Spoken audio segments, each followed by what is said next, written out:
Tinodokeza mabuja akanaka tauya nonhau dzanyasi zuwa rochigumi nosere mwedzi uno wachikumi musi wechipirika ipapa nyasi nyaya yekuzvindikitiwa kwevanhu nokukubiwa kwevanhu nomhonya nemapurisa zviribe kana nzero yaenderera mberi kutanikiwa pachena izvezvi ipapa nyasi vanhu vanosvika 70 waendesiwa kudare rodzimhosva wakasungiwa kumba kwaJameson Timbawaye pakaita kunyangariwa wazhinji wavo wangu vari kundokamhina wamwe wachitotadza kutsika wamwe mabuja pakaita kunyangariwa magweta avo atoreketa kutoti vanhu watofanira wese kumbotanga waendesiwa kurapiwa noana chiremba nokutoti wakazvindikitiwa kukubiwa nokupwanyiwa mabhonzo wamwe wacho zvinotoita kurwadza ukaona mapurisa achiramba achidari ibva waziva kuti zvaita kunyangariwa ipapa zvino hazvaita kunetsa wamwe wagotoreketa kutoti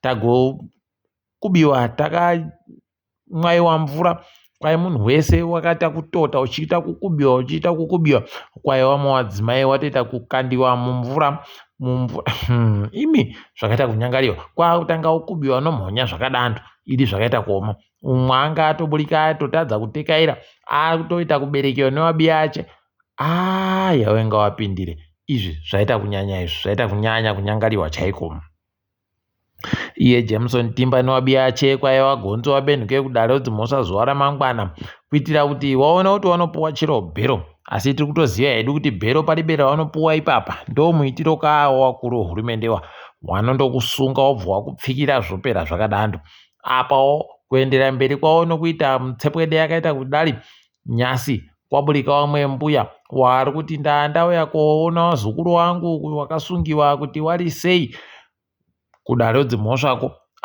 kuno waburika wari kuzhamba mukadzi mukuru kuchema kuita kunge kapwere kwaenda kubiwa nemapurisa aribo ondinyepa kuti muri kudiwa pavanhu wandondimukira undikuba kuno zvinhu chere izvozvo mabuya angu izvi zvinoita kukunda ngomakurira zvinohwadza chaiko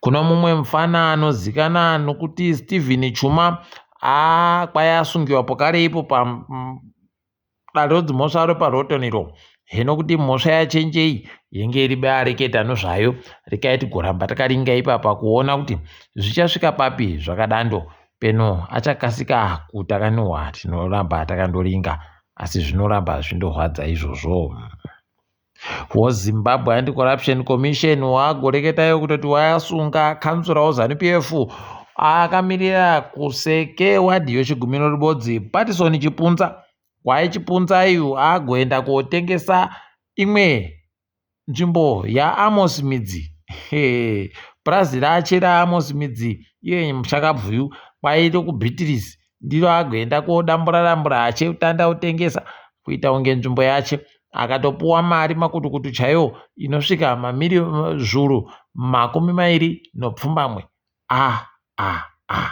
mabuja apa pakaita kuoma rikaiti goramba hedu takaringa kuti zvinoperera kupi chaiko Mike Chimombe pabodzi bona Moses Mpofu wagorinyora tsamba kuburikidza nemagweta yawo kuendesa kuZimbabwe Anti-Corruption Commission wachireketayo kutoti tiripo munyika tiri kuuya izvezvi tichazoya patinodira kuuya kuti mutibvunze zvamunoda kutibvunzazvo unobva waona idina yawe kuti pakaita kunyangariwa apa rikaiti rambe hedu takaringa watibe kureketa kuti waripi kana kuti wachabenhuka rini ticharamba hedu takaringa kuti zvinenge zvichizoitika chere zvauri kureketazvo ipapa zvasiya mumwe mureketeri webato reZANU-PF Farai Marapira ari kuzama kurapira nyaya iyi yaana Chivhayo iyi akagoreketayo kuti kwai mutungamiri wenyika anogara agoni rache riribe kupfikiwa kuvanhu wese kuti wauye warekete naye pokare kuti waite nhaurirano naye nokumuratidza mabhizimusi nezvimwe zvakawanda useza hwawo kuno kuana wikinere waakutoita zvokutungamidza izvozvo wobva watofungidzira kuti ndo watopa mberi chaipo pakudiwa nomutungamiri wenyika zvaakutoreketa ipapa kuti wese waakundozama kuti mutungamiri wenyika aribe mhosva nokudidi aiwa wozimudheri wakazvipedza nozuro pakatuni makaiona Welcome. Regai tirambe takaringa ipapa kuti zvinopera zvakaita sei. Tinenge tichindokunyepai. Iwo Ramaphosa, aiwa wamukirira chaiko kweru chaiko kusvikira kunzvimbo yeSouth Africa. Wadaba kuenda panhoko wati ndinoda kudokewa bandiri munzira kwai ndinozogwidiwa nekutekaira idina yawe. Rekai tione kuti zvinombopera sei. Ipapa watoko wamirira kuti waone Ramaphosa wachitora mhiko dzokutanda basa apo kare. Uko Wachiwenga wai wari kubenhuka munyika ndege yawo yaringiwa padande mutande. Iri kutekaira yenge yambomira kunzvimbo yoMumbai kuIndia, asi izvezvi aiwa yamunzira manje. Iwo Wachiwenga wakasimuka zuva rochisere mwedzi uno wachienda kuTajikistan. Mana aiziva nyika iyo kuti inorarama pasi pano. Hwendo huno tichaonesiwa zvizhinji chaiko. Isawo mupfumi aratidza kuti ari beupfumi honzero.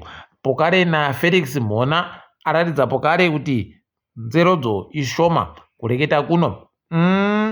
Wagoenda kunzvimbo yakatsvira vanhu woAnglican waibva kuBernard Mzeki nobhasi. Ipapa waenda ipapo kwakutanga kuitisa vanhu masirogani wakomana kutosimbirira kutoti muri kureketa bazvo zvinhu zvandiri kumugwisisa kuti muri kureketa 2030 kuvanhu wapfiwa nohama dzavo, vanhu wagwarashiwa midziyo yavo.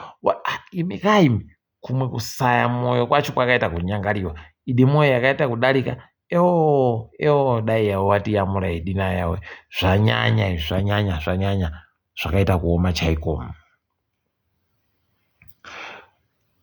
Marvelous Mapfumo wokunyatsime kwaya zobvuma manje kuti ndina hangu ndakaba mari ndichibira mari kumurungu wangu wandaisenzera muChina. Kuno Jerera achapika ipapa ari kuripika egani zvinoita kuhwadza. Wabiya ache waanga atora mariyo nawo wese wakatiza pariba ari kuzikana kuti aripi. Unobva waona idina yawe kuti pakaita kunyangariwa apa. Rekai tirambe hedu takandoringa. Uku mumwe ano makore 50 wechiChina hagoendesiwa kudare ipapa kuti kwaya agobhinya.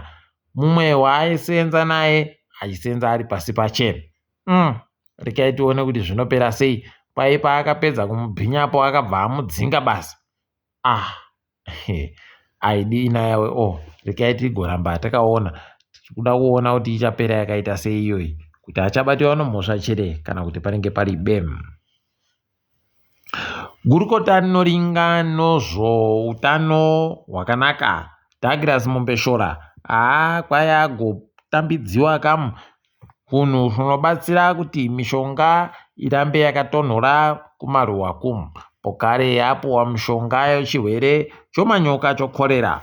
Pokare akagopuwa nezvimwe zvakawanda zvabva kunyika yeIjipiti. Izvi zvichiburikidza nosangano Africa Center for Disease Control. Tikuti makorokoto wabedu waita hawo watiyamura tuzvinhu. Apawo kuUK kwabudika masoko okuti kambani yoChaf Africa kwayagonyorerana pasi Mutapa Investment Fund kuti wagotenge zvikamu zvokambani yoSandawana yomugodhi inochera chicheriwa choLithium chiya. Kwaipapa rekai tigoramba takaringa kuti zvichapera sei ipapa. Tinoramba tinondoziva kutoti panenge painochanja chopfene. Kunorekai tichione kuti chiri papi. Tichati hedu taferefeta tozokunyepai kana chiripo. Tiringe dziri kuitika ipo pasirese. Kutandira muSouth Africa mangwana wanhadzirira manje kuti wachite zvokugadza Ramaphosa. Tozoona kuti makurukota wanogadzira anenge akaita sei. Hwendo huno pakaita kunyangara chaiko. Wazhinji wachachema kusvino. Apawo wamwe waripo wari kuringa zviri kuitika pahurumende yemubatanidzi wayo ino ANC no DA nowamwewo mapato matukutuku. iri kuratidza kuti ipapa kunenge kundori nokudhonzerana nokuhonyerana basi. Rekai tirambe takazviringa. DA yahwadziwa kuti PAC yapinziwawo imo muGNU mo. Rekai tirambe takazviringa kuti zvinopera sei. kuMalawi kuri kuhwadza ipapa. Kwai kuno vanhu vanosvika wana vakagwarashiwa chaiwo. Dzimotikadzi hadziri kuenda koiga iye Saulos Chirimawo kuMalawi.